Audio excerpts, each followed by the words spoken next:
Ops, magandang gabi sa inyong lahat. Ito na naman po tayo. Gagala na naman, maglalakad na naman sa gabi. Tatapos ko lang mag-duty.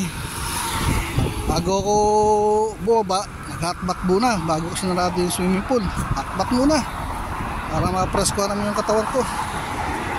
Init eh.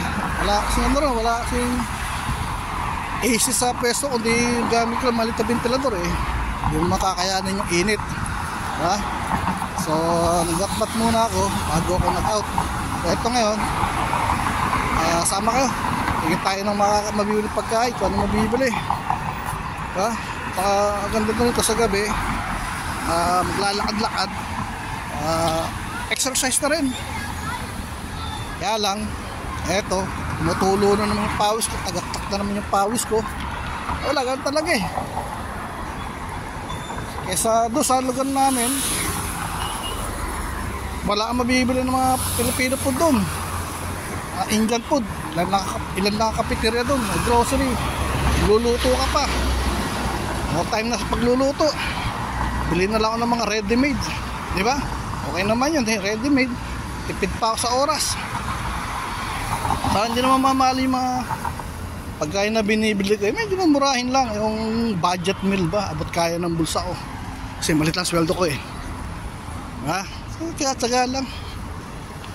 Kasasambat eh, ang laki rin niya, madadagdagan yung sweldo ko dahil kasi tsaga lang yan, pagsisikap, diba? Alay mo, isang araw sabihan ako ng manager, Rel, dagdagan ko na sweldo mo, diba? Ganun lang. Ayun naman eh, pag napansin tayo ng manager na, uy, Sir Well, okay pala ang trabaho na ito, maganda, okay, bigyan ng Christian increment, diba? Kaya ito, kasamahan nyo ako, bili tayo ng pagkain, hapunan sa para kinabukasan, panghalian na rin. Ganun lang. Tapos labas sa gabi, uli ng para kinabukasan. Ganun, taga lang, diba? Sambat eh, nakakakilib din tayo ng konting ginhawa niyan. Ayan o, tingnan nyo yung view.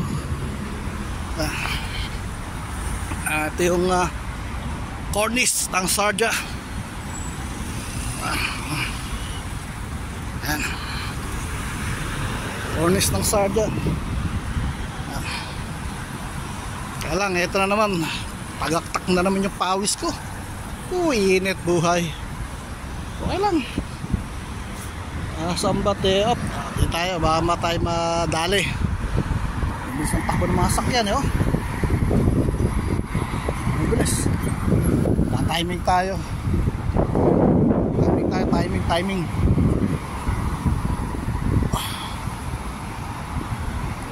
Bilis ang takbo ng sakyan.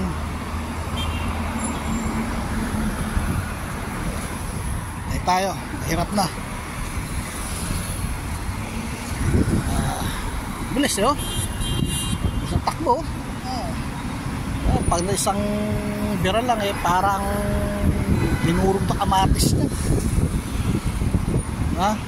Kunting pagtatawid ka na, alawat ka na ng tingin mo, lingon para safety. Ang safety rito kasi pag engot ka, madali kang madadali. Kailangan alawat kanan, likod na tarapang tingin, hindi sa isang direksyon lang. Ayan, Al-Amud Restaurant. Tayo dito sa dati natin dinadaanan. Tayo dadaan, mandilim na ron. Paano mga kaibigan? See you again. Bye.